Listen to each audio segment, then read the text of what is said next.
இன்றைய இந்த பாடம் மிக முக்கியமான ஒரு பாடம். மிகவும் முக்கியமான ஒரு பாடம் தான் இது. தேவனுடைய வார்த்தை தேவனுடைய உடன்படிக்கைகளை குறித்து, கவனன்ஸ் உடன்படிக்கைகளை குறித்து என்ன சொல்லுகிறது என்பதை குறித்து படிக்க இருக்கிறோம். விசேஷமாக நமக்கு நன்றாகவே தெரியும், வேதம் இரு பகுதிகளாக இருக்கிறது. பழைய ஏற்பாடு, புதிய ஏற்பாடு என்று இரண்டு பகுதிகளாக இருக்கிறது. பழைய ஏற்பாடு முழுவதுமே ஹீப்ரு லாங்குவேஜில் இருக்கிறது. புதிய ஏற்பாடு எல்லாமே கிரேக்க பாஷையில் எழுதப்பட்டது. இதில் தமிழிலே நாம் பழைய ஏற்பாடு, புதிய ஏற்பாடு என்று சொல்லுகிறோம். ஆங்கிலத்திலே ஓல்டு டெஸ்டமெண்ட், நியூ டெஸ்டமெண்ட் என்று சொல்லுகிறார்கள். ஆனால் மராட்டி, ஹிந்தி பாஷையில் பார்த்தால் ஜுனா கரார், நவ கரார், பழைய அக்ரிமெண்ட், புதிய அக்ரிமெண்ட். கரார் என்றால் அக்ரிமெண்ட். இந்த உடன்படிக்கை என்ற வார்த்தையும் ஏற்பாடு என்ற வார்த்தையும் அதை ஒட்டித்தான் வருகிறது. அதனுடைய சரியான ஒரு அர்த்தம் நம்மளுடைய இப்பொழுது பழக்கத்தில் உள்ள பாஷையில் வைத்துக் கொள்ள வேண்டுமென்றால் ஒரு அக்ரிமெண்ட், உடன்படிக்கை, எனக்கும் அவருக்கும் உள்ள உடன்படிக்கை என்ன, இந்த அர்த்தத்தில் தான். இதில் விசேஷமாக ஒரு குறிப்பு என்னவென்றால், ஹீப்ருவிலே பழைய ஏற்பாடு, பழைய உடன்படிக்கை என்று வருகிற போது அந்த உடன்படிக்கை என்பது அக்ரிமெண்ட் என்ற அர்த்தத்தில் இருக்கிறது. ஆனால் புதிய ஏற்பாட்டிலே கிரேக்க மொழியிலே மொழிபெயர்த்த போது புதிய அக்ரிமெண்ட் என்றால் நியூ வில். வில் என்றால் நமது பாஷையில் தமிழில் சொல்ல என்றால் உயில்.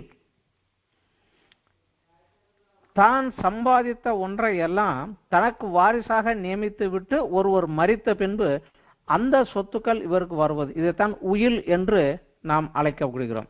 இந்த அர்த்தத்தில் தான் புதிய ஏற்பாட்டுக்கு தலைப்பு வைக்கப்பட்டு இருக்கிறது. இன்னும் அதிகமாக இந்த உடன்படிக்கைகளை குறித்து நாம் படிப்பது நமக்கு மிகவும் நல்லது. இந்த உடன்படிக்கைகள் எல்லாமே ஒரு நிபந்தனைக்கு உட்பட்டது. நான் இதை தருகிறேன், நீ இதை செய். நான் இதை தந்திருக்கிறேன், அதனால் நீ இதை செய் என்கிற ஒரு உடன்படிக்கைக்கு உட்பட்டு ஒரு காரியத்துக்கு உட்பட்டு வரும். உதாரணத்திற்கு நாம் யாத்ராகம 19வது அத்தியாயத்திலே வசனம் 3-6 வரைக்கும் படிக்கலாம்.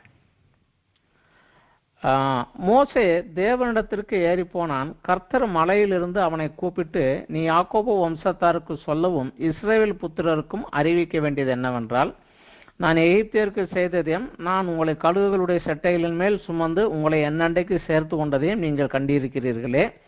இப்பொழுது நீங்கள் என் வாக்கை உள்ளபடி கேட்டு என் உடன்படிக்கையை கை கொள்வீர்களானால் சகல ஜனங்களிலும் நீங்களே என் சொந்த சம்பத்தாய் இருப்பீர்கள். பூமியெல்லாம் என்னுடையது.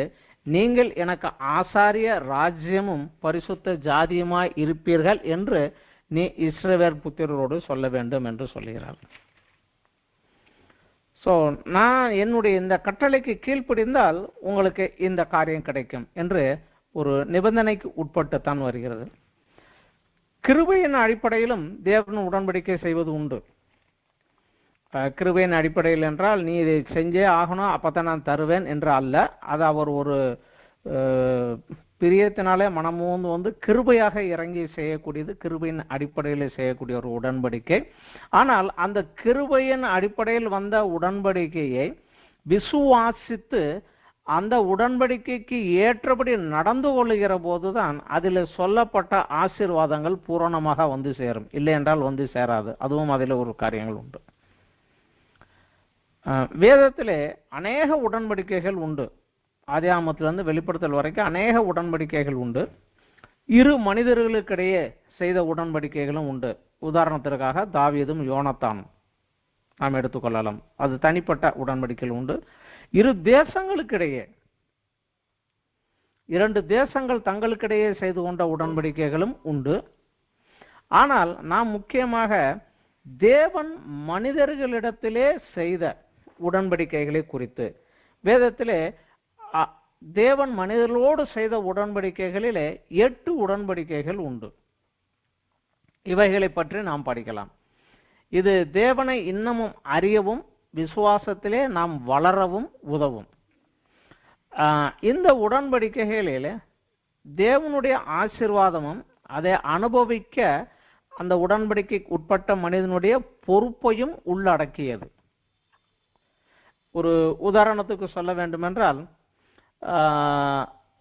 லட்சக்கணக்கில் பணம் போட்டு ஒருத்தர் ஒரு நிலத்தை விலைக்கு வாங்குறாரு, லட்சக்கணக்கில் செலவு பண்ணி அதில் ஒரு கட்டடத்தை கட்டுகிறார், அருமையாக பார்த்து பார்த்து கட்டுகிறார், குடியிருப்பதற்குரிய எல்லா வசதிகளையும் செய்கிறார். ஆனால் அதை எனக்கு வாடகைக்கு கொடுக்கிறார். நான் அந்த வீட்டில் குடியிருந்து அவர் கட்டின அந்த இடத்தை நான் அனுபவிக்கிறேன். ஆனால் அதற்காக நான் அவருக்கு மாதம் ஒரு வாடகை கொடுக்க வேண்டும்.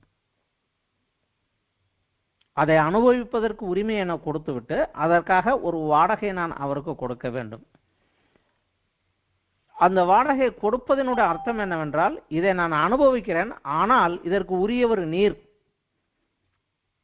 என்பக்கூடிய அந்த ஒரு அதிகாரத்துக்கு உட்பட்டு நாம் வருகிறது. வீட்டு வாடகை கொடுப்பதை போல தேவனுடைய ஆசீர்வாதம் அதை அனுபவிக்கக்கூடிய மனிதனுடைய பொறுப்பும் உள்ளடக்கியது இந்த உடன்படிக்கைகள் எல்லாம்.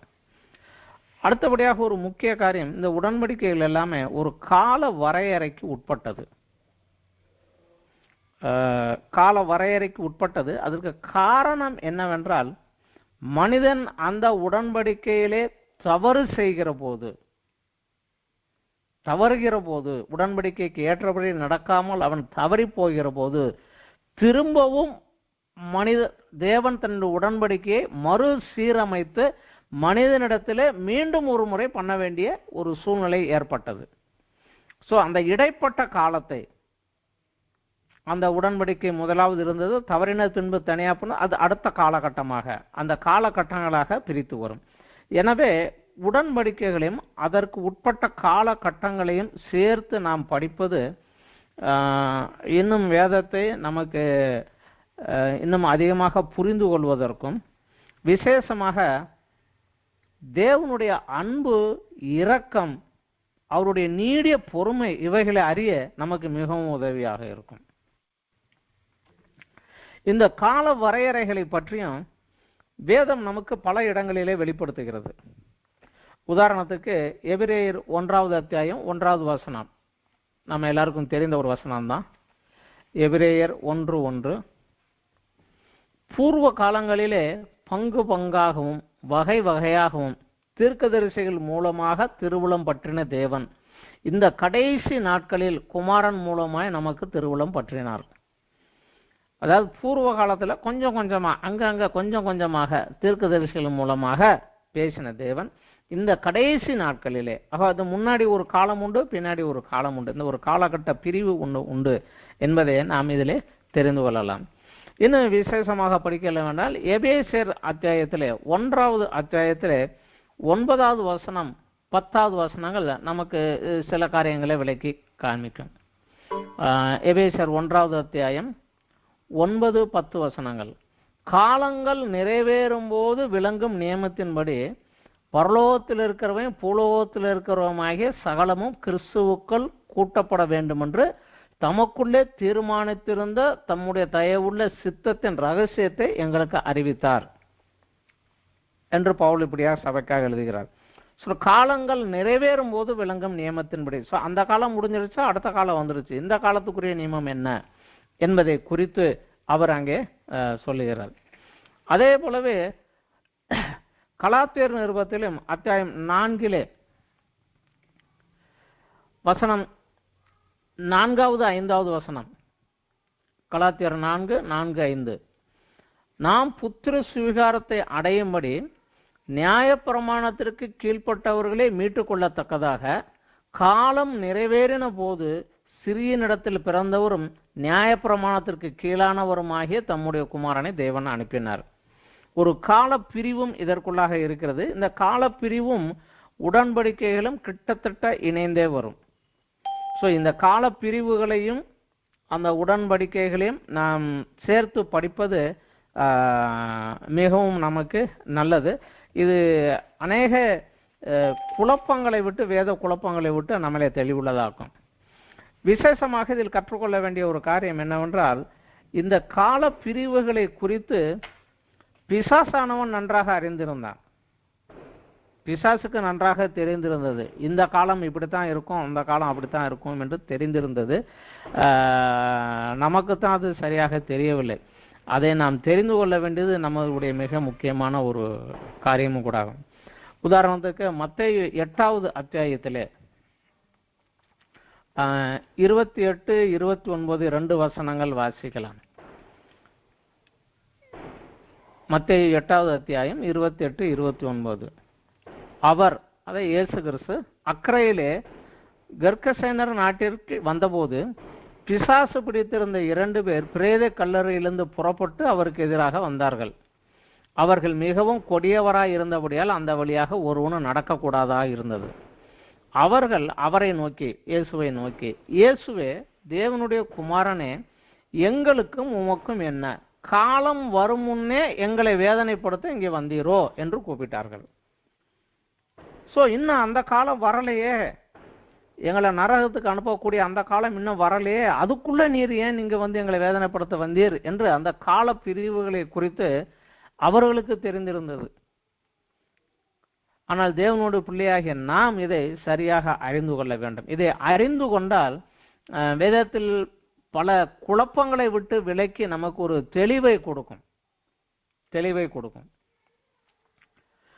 தேவன் முதலிலே மனிதனை படைத்தது முதல் முடிவிலே விசுவாசிகள் தேவனோடு பரலோகத்தில் சென்று வாழும் வரை உள்ள காலங்களை,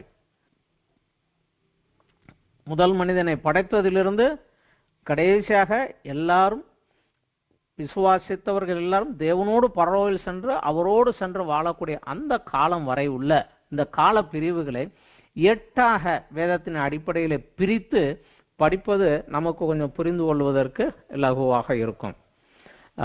சில வேத வல்லுநர்கள் இந்த 8 பிரிவை 14ஆக பிரித்து படிக்கிறவர்களும் உண்டு. அதை இன்னும் விலக்கி இன்னும் சிறிதாக விலக்கி 25ஆக விரித்து படிக்கிறவர்களும் உண்டு. ஆனால் இந்த 8க்குள்ளாக நாம் படிப்பது நமக்கு சிறந்ததாக இருக்கும். 8 பிரிவுகளாக இந்த காலகட்டங்களை தேவன் தமது திட்டத்தை ஆதி முதல் கொஞ்சம் கொஞ்சமாக பல வழிகளில் வெளிப்படுத்துகிறார். நமக்கு நன்றாக தெரிய வேண்டியது, தேவனுடைய திட்டம், வேதாகமத்தின் கருப்பொருள் ஒன்றுதான். முழு வேதாகமத்தினுடைய கருப்பொருள் மூலப்பொருள் ஒன்றுதான். இயேசு கிறிஸ்து மூலமாக மனுக்குலத்தின் மீட்பு. இதுதான். இதை இயேசுவும் கூறுகிறார். யோவான் 5வது அத்தியாயத்திலே 39வது வசனத்திலே அவர் எழுதுகிறார், வேத வாக்கியங்களை ஆராய்ந்து பாருங்கள், அவைகளால் உங்களுக்கு நித்திய ஜீவன் உண்டென்று எண்ணுகிறீர்களே, என்னை குறித்து சாட்சி கொடுக்கிறவைகளும் அவைகளே என்று சொல்லுகிறார். வேத வசனங்களை ஆராய்ந்து பாருங்கள், அதில் தான் உங்களுக்கு நித்திய ஜீவன், கிறிஸ்துவின் மூலமாகத்தான் நித்திய ஜீவன். என்னை குறித்து தான் சாட்சி, உன்னுடைய நித்திய ஜீவனும் அதுதான், நானும் அதுதான், ரெண்டையும் குறித்து கொடுப்பது அதுதான் என்று அவர் அங்கு சொல்லுகிறார். இதில் நாம் அறிந்து கொள்ள வேண்டியது, தேவன் மக்களை ஆசீர்வதித்து அவர்கள் நடக்க வேண்டிய நல் வழியை காண்பித்து நியமங்களையும் கட்டளைகளையும் உடன்படிக்கைகளையும் கொடுக்கிறார்.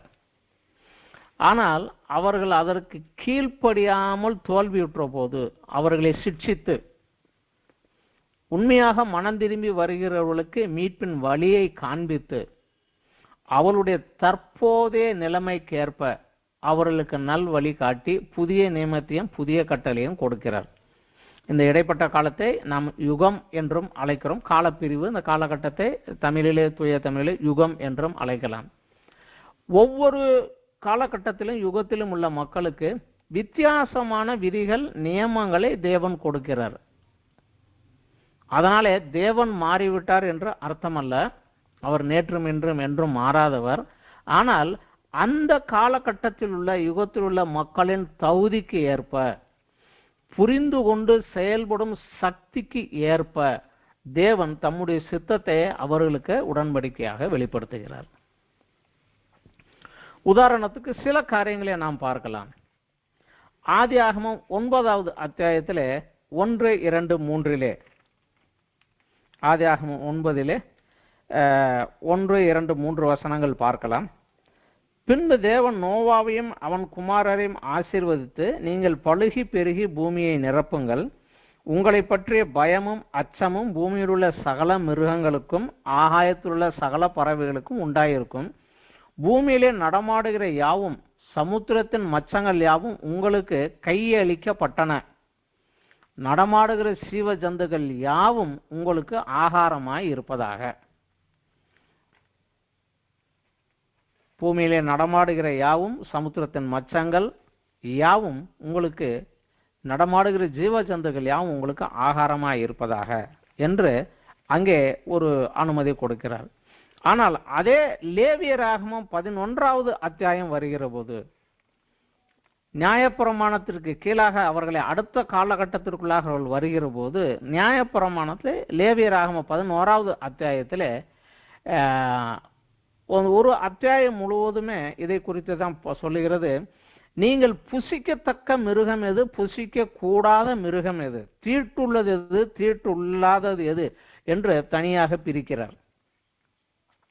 இவைகளெல்லாம் நீங்கள் உண்ணக்கூடாது, இவைகளை மாத்திரம் நீங்கள் உண்ணலாம் என்று பிரித்து எடுக்கிறார்.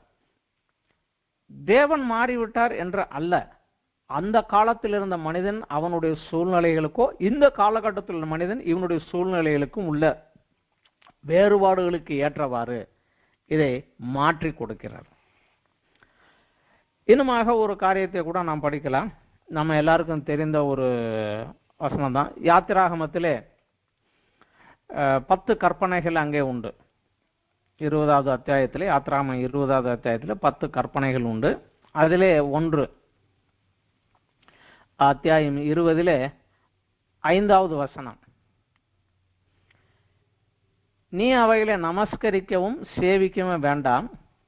உன் தேவனாகிய கர்த்தராய் இருக்கிற நான் எரிச்சல் உள்ள தேவனாய் இருந்து என்னை பகைக்கிறவர்களை குறித்து பிதாக்களுடைய அக்கிரமத்தை பிள்ளைகளிடத்திலே 3ஆம் 4ஆம் தலைமுறை மட்டும் விசாரிக்கிறவராய் இருக்கிறேன் என்று சொல்லுகிறார். அதாவது பிதாக்கள் தவறு செய்தால் அதன் பிள்ளைகளிடத்திலே 3வது 4வது தலைமுறை வரைக்கும் நான் அதை விசாரிப்பேன் என்று சொல்லுகிறார். ஆனால் இதே காரியம் பிற்காலத்திலே எசேக்கியேல் புஸ்தகத்திலே வருகிற போது எசேக்கியேல் 18வது அத்தியாயத்திலே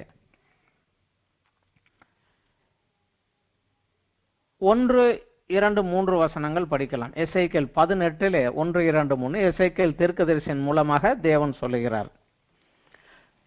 கர்த்தருடைய வார்த்தை எனக்கு உண்டாகி, பிதாக்கள் திராட்சை காய்களை தின்றார்கள், பிள்ளைகளின் பற்கள் கூசி போயின என்னும் பழமொழியை நீங்கள் இஸ்ரவேல் தேசத்தை குறித்து சொல்லுகிறது என்ன?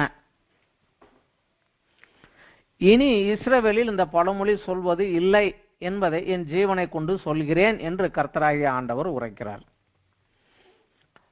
20:5 யாத்திராகமத்தில் பார்த்தோம். பிள்ளைகள் தகப்பன் தவறு செய்தால் 3ஆம் 4ஆம் தலைமுறை வரைக்கும் அதை விசாரிக்கிறேன் என்கிறார். இங்கே சொல்லுகிறார், பிதாக்கள் திராட்சை காயை தின்றார்கள், பிள்ளைகளின் பற்கள் கூசி போயின. அவங்க தப்பு செஞ்சாங்க, ரிசல்ட் உங்கள்கிட்ட வந்தது அப்படிங்கிற பழமொழி நீங்க ஏன் சொல்றீங்க, சொல்லாதீங்க அப்படிங்கிறார். அதே இதுலேயே வசனம் 43, 44 18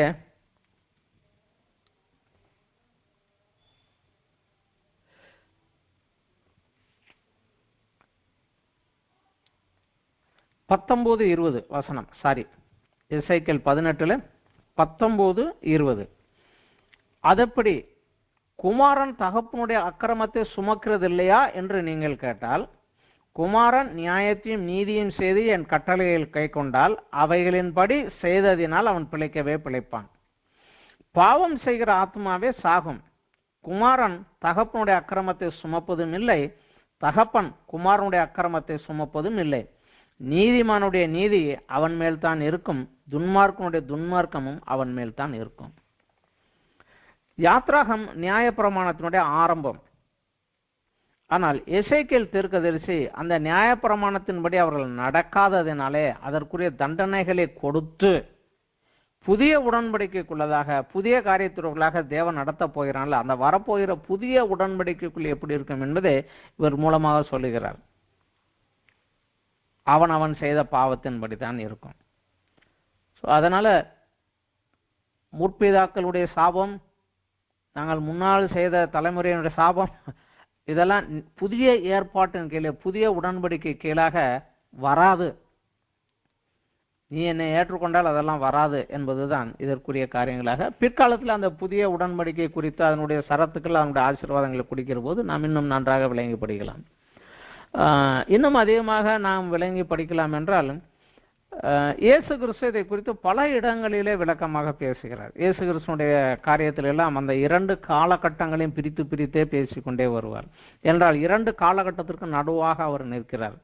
நியாயப்பிரமாண யுகத்தின் முடிவாகவும் கிருபையின் யுகத்தின் சபையினுடைய யுகத்தினுடைய ஆரம்பமாகவும் அவர் இருக்கிறார்.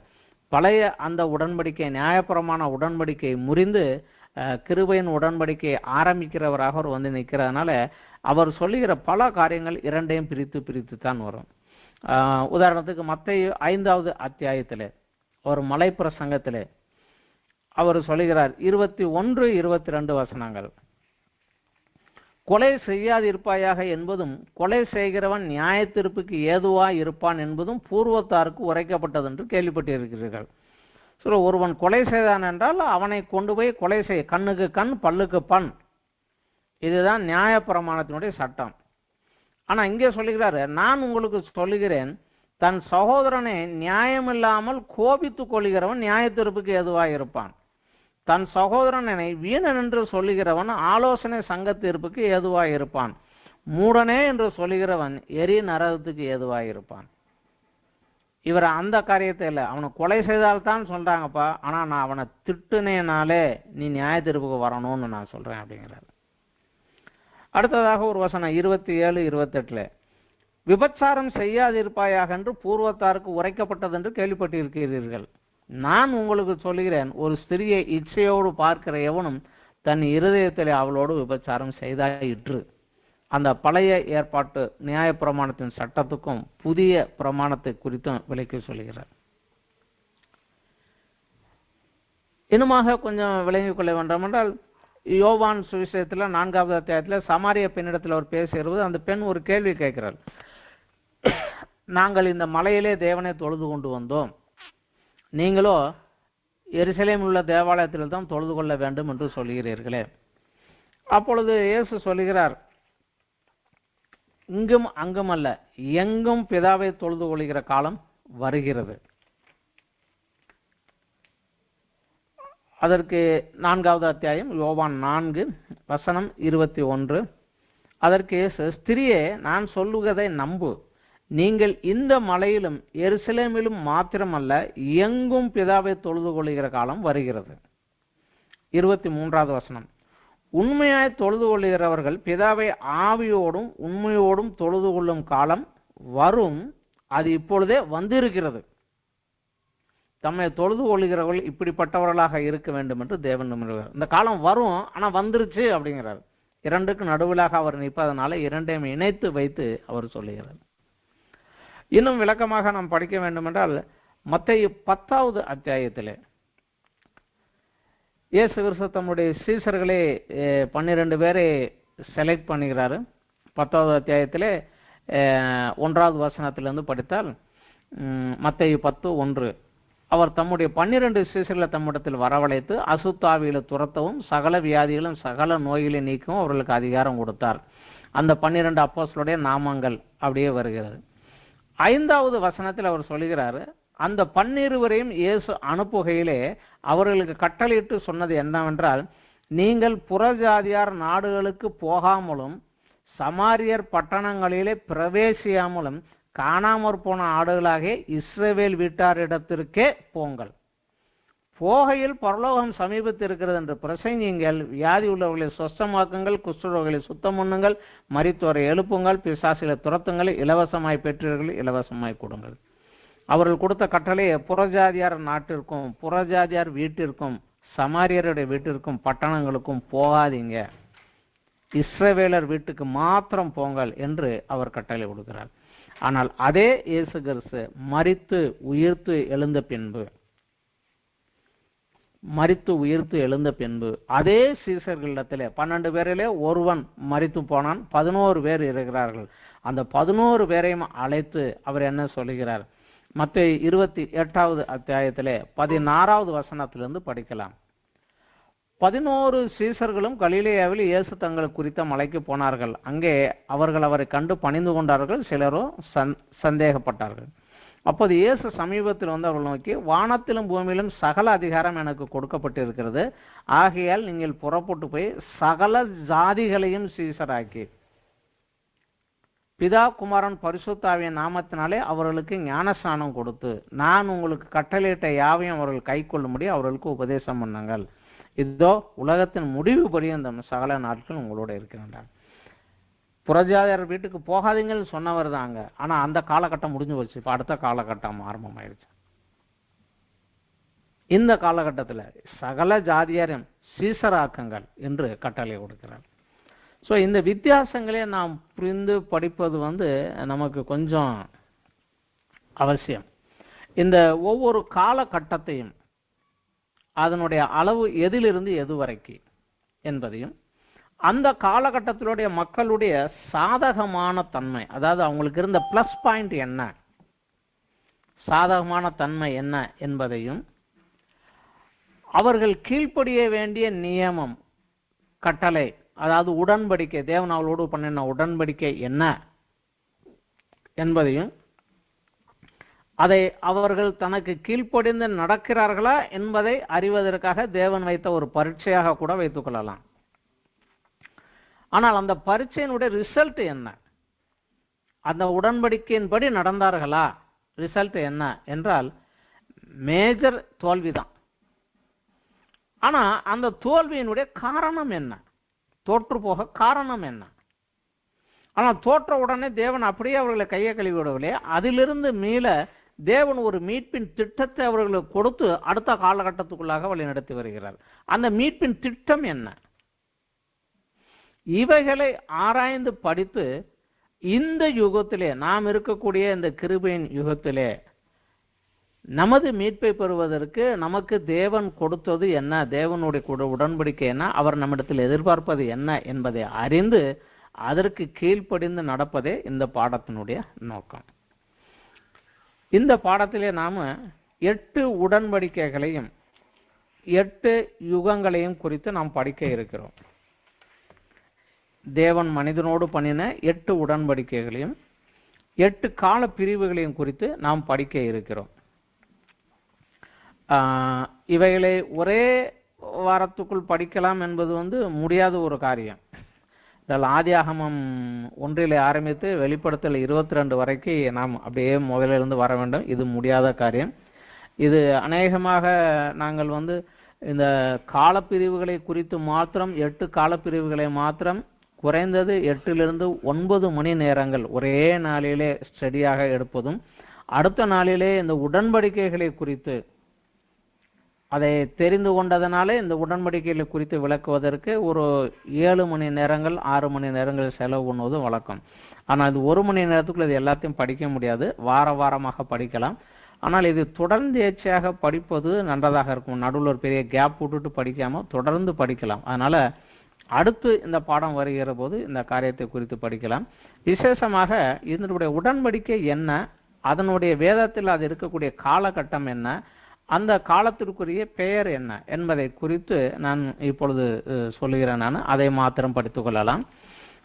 மனிதனை உருவாக்கின போது, ஏதேன் தோட்டத்தில் அவனை வைத்த போது, அங்கே தேவன் மனிதனோடு பண்ணின, முழு மனிதகுலத்தோடு பண்ணின ஒரு உடன்படிக்கை, அதை ஏதேன் உடன்படிக்கை என்று அழைக்கலாம்.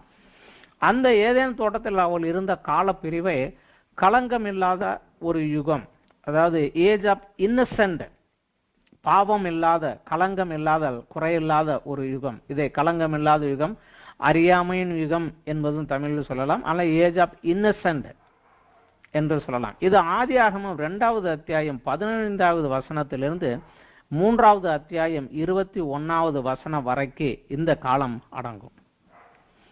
அடுத்ததாக அவன் அந்த உடன்படிக்கையில் தவறி போய்விட்டதால பாவம் செய்த அந்த மனிதனுக்காக திருப்பவும் அந்த உடன்படிக்கை சில மாறுதல்களோடு தேவன் ஆதாமோடு பண்ணுகிறார். இதை ஆதாமுடைய தேவன் பண்ணின உடன்படிக்கை. ஆதாம் மனித குலத்தின் சார்பாக நின்றான். அவன் மூலமாக முழு மனுக்குலத்தோடும் தேவன் பண்ணின உடன்படிக்கை. இது ஆதியாகமம் 4வது அத்தியாயத்திலிருந்து 8வது அத்தியாயம் வரைக்கும் உள்ள காலத்திற்கு உள்ளதாக வரும். இந்த காலப்பிரிவை மனச்சாட்சியின் யுகம் என்று சொல்லலாம். அதற்கு பிற்பாடு நோவாவோடு தேவன் பண்ணின ஒரு உடன்படிக்கை. நோவா காலத்திற்குள்ளதாக பூமியில் உள்ள அனைவருமே மரித்து போய்விட்டார்கள். நோவா, அவனுடைய மனைவி, அவனுடைய 3 குமாரர்கள், 3 குமாரத்திகள், 8 பேர் மாத்திரம் தேவனால் மீட்கப்படுகிறார்கள். அந்த 8 பேரை திரும்பவும் பூமியில வைத்து அவர்களை மூலமாக வரக்கூடிய மனுக்குல சந்ததியோடு தேவன் ஒரு உடன்படிக்கை பண்ணுகிறார். இது நோவாவிடத்திலே நோவாவின் மூலமாக தேவன் பண்ணின உடன்படிக்கை. இது ஆதியாகமம் 9வது அத்தியாயத்திலிருந்து 11வது அத்தியாயம் முடிய இந்த காலகட்டத்திற்குள்ளதாக வரும். அதற்கு அப்புறம் ஆபிராமோடு தேவன் பண்ணின உடன்படிக்கை. இந்த உடன்படிக்கை ஆபிராமோடு தனியாக, அவனோடு அவன் சந்தையோட முழு மனக்குலத்தோடு கிடையாது, அவனோடு அவன் பின்பற்றி வரக்கூடிய சந்தையோடு வாக்குத்தத்தமாக செய்து, அந்த வாக்குத்தத்தத்தை கீழ்ப்படிந்து அவன் நடந்ததினாலே அதை அவனுக்கு உடன்படிக்கையாக மாற்றி ஆபிராமோடு செய்த உடன்படிக்கை என்று தேவன் கொடுக்கிறார். இது ஆதியாகமம் 12வது அத்தியாயத்திலிருந்து யாத்திராகமம் 12வது அத்தியாயம் வரைக்கும் உள்ள காலத்திலே இது வரும். இதை வாக்குத்தத்த யுகம், ஏஜ் ஆஃப் பிராமிஸ் என்று அழைக்கலாம். அதற்கு பின்பாடு வருகிறது இந்த ஆபிரகாம் பண்ண உடன்படிக்கையின்படி அவனுடைய சந்ததிக்கு, ஆபிரகாமுடைய சந்ததி ஈசாக்கு, ஈசாக்கு பின் யாக்கோபு, யாக்கோபுடைய 12 குமாரர்களை எகிப்திலே போயிருந்த போது 430 வருடங்களுக்கு பின்பதாக அவர்களை திரும்ப அழைத்து வந்து ஆபிரகாமுக்கு வாக்கு பண்ணின அந்த தேசத்தை அவர்களை கொண்டு செல்லுகிற போது மோசையின் மூலமாக அவர்களோடு அவர் ஒரு உடன்படிக்கை பண்ணுகிறார். அதை நியாயப்பிரமாணம் என்று அவர் கை கொடுக்கிறார். இதுதான் நியாயப்பிரமாணம், இதுதான் என்னுடைய கண்டிஷன்ஸ் என்று கொடுக்கிறார். மோசையின் மூலமாக பண்ணின ஒரு உடன்படிக்கை.